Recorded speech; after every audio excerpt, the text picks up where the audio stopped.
One of the things that I personally discovered that is so powerful about InnerView is this ability to be able to monitor implants throughout their lifetime.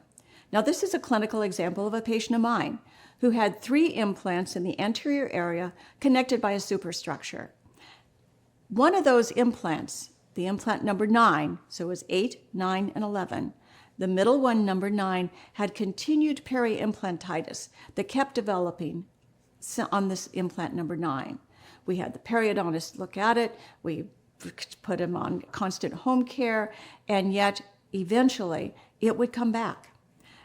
What was also interesting is there were consistent high InnerView scores on implant number 9. Let's take a look at that. Here you see the data for implant number 8, 9, and 11. The radiographs looked normal, but InnerView was abnormal. Look at the mobility readings.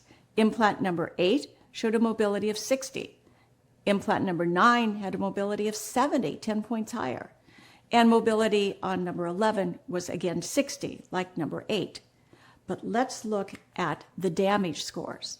The damage, which is localized mobility, showed 15 for 8, 100 for number 9, and 25 for 11. So clearly something was going on with that implant in the number 9 area.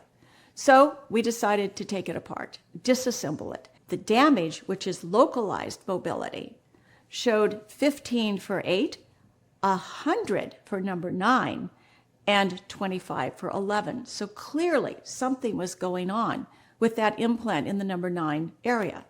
So we decided to take it apart, disassemble it. And when we did, we saw this. The implant fixture itself was fractured. So there was no way that that was ever going to be healthy. The implant had to be removed, the site was grafted, and prepared for another implant in the future.